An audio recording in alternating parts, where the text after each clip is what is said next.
Social sciences میں بڑا اہم موضوع ہے سوشل پاور، کہ کسی سماجی گروہ، کسی کمیونٹی کی طاقت اور اس کا وزن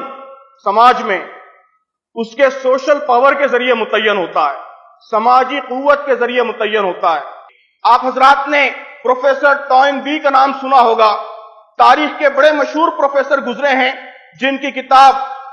دی ورلڈ ہسٹری یہ سویلائزیشنز کی تاریخ پہ ایک بہت ہی امپورٹنٹ سورس مانی جاتی ہے۔ انہوں نے دنیا کے 22 سویلائزیشنز کا جائزہ لے کر بتایا ہے کہ تہذیبیں کیسے زوال پذیر ہوتی ہیں اور کیسے قوت حاصل کرتی ہیں۔ تو اس میں ان کا ایک بڑا اہم فلسفہ یہ ہے، بڑی اہم تھیوری یہ ہے کہ وہ کہتے ہیں کہ سویلائزیشن کا آغاز ہی اس چیز سے ہوتا ہے کہ ایک کریٹیو مائنورٹی، ایک چھوٹی سی اقلیت، انسانوں کا ایک چھوٹا سا گروہ نئے آئیڈیاز لے کر آتا ہے، نئی سوچ لے کر آتا ہے، آئیڈیالوجیکل پاور کے ساتھ میدان میں آتا ہے، وہ آئیڈیاز پیش کرتا ہے، خیالات پیش کرتا ہے، ان خیالات پر چٹان کی طرح جم جاتا ہے، آزمائشیں آتی ہیں، رکاوٹیں آتی ہیں، وہ ان کا مقابلہ کرتا ہے، لیکن پوری استقامت کے ساتھ اور پورے جذبے اور حوصلے کے ساتھ اپنے نئے خیالات، افکار، آئیڈیاز کی تبلیغ کرتا ہے، انہیں عام کرتا ہے، جس کے نتیجے میں ایک نیا سویلائزیشن، ایک نئی تہذیب عروج پاتی ہے۔ انہوں نے کہا کہ سب سے بڑی طاقت جس نے قوموں کو عروج تک پہنچایا ہے وہ آئیڈیاز کی طاقت ہے، وہ افکار کی طاقت ہے، وہ خیالات کی طاقت ہے۔ عزیزان گرامی، ہمارے پاس الحمدللہ اللہ کا شکر ہے، ہم سب کو اس پر اللہ کا شکر ادا کرنا چاہیے کہ اسلام کی شکل میں ایک منفرد آئیڈیا ہمارے پاس ہے۔ ہم اس دنیا کے پیچیدہ مسائل کو حل کرنے کا ایک نیا پیراڈائم، ایک نیا سولوشن فراہم کر سکتے ہیں اگر ہم اسلام کے داعی بن جائیں، اسلام کے علمبردار بن جائیں۔ اسلام کیا ہے؟ ایک خدا کی بندگی کا تصور، کہ خدا کے آگے جھکو، خدا کی بندگی کرو، ایک خدا کی عبادت کرو، زندگی کے ہر گوشے، ہر شعبے میں اسی کی بندگی کرو، تمہاری عبادت بھی اسی کے لیے ہو، تمہارا زندگی کا طریقہ بھی اسی کے لیے ہو، تمہاری سیاست، تمہاری معیشت، تمہارا معاشرت، تمہارے اخلاق، سب کچھ اس کی مرضی کے مطابق ہو، ایک خدا کی بندگی کی دعوت۔ پھر عدل پر مبنی معیشت، سود سے پاک معیشت، عدل پر مبنی معیشت، حیا اور عفت اور پاک دامنی کے تصورات پر مبنی معاشرت، میاں بیوی کے حقوق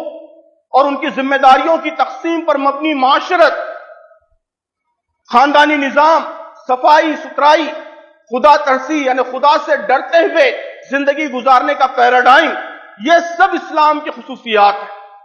یہ اسلام کی خصوصیات ہیں، یہ یونیک خصوصیات ہیں۔ آج کی دنیا، آج کا سماج، آج کی میجورٹی ان تصورات سے ناواقف ہے۔ اگر ہم ان تصورات کے علمبردار بن جائیں،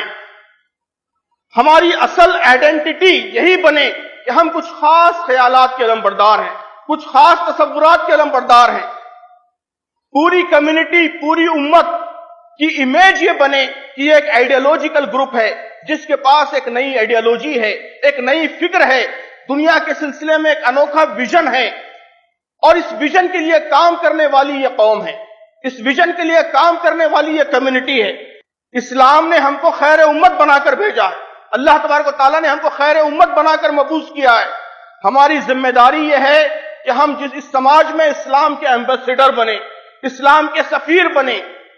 ہم اسلام کے علمبردار بنے، ہماری پہچان ہمارے عقیدے سے ہو، ہماری پہچان ہماری آئیڈیالوجی سے ہو، ہماری پہچان ہمارے ویلیو سسٹم سے ہو، ہمارے طرز زندگی سے ہو، ہمارے ویژن سے ہو، ہمارے خواب سے ہو۔ ہماری پہچان یہ ہو کہ ہم کچھ اصولوں کے داعی ہیں، ہم کچھ ویلیوز کے علمبردار ہیں، اور ہم اس پورے ملک کو ان ویلیوز کے مطابق اس ملک کی تعمیر چاہتے ہیں۔ ہماری دلچسپی اس ملک کے ہر انسان سے ہے، ہم اس ملک کے ہر انسان سے محبت کرتے ہیں، ہر انسان کے مسائل کو حل کرنا چاہتے ہیں، ہر انسان کی زندگی کو خوشگوار بنانا چاہتے ہیں، ہر انسان کو کامیابی کے راستے پر گامزن کرنا چاہتے ہیں، اور اس کے لیے ہمارے پاس ایک فارمولا ہے، اس کے لیے ہمارے پاس ایک نسخہ ہے، اس کا ہمارے پاس ایک ویژن ہے، اس کے لیے ہم کام کر رہے ہیں۔ یہ ہمارا ویژن بنے، تو اس کا مطلب یہ ہے کہ ہماری کمیونٹی ایمان سے اور عمل صالح سے وابستہ ہے.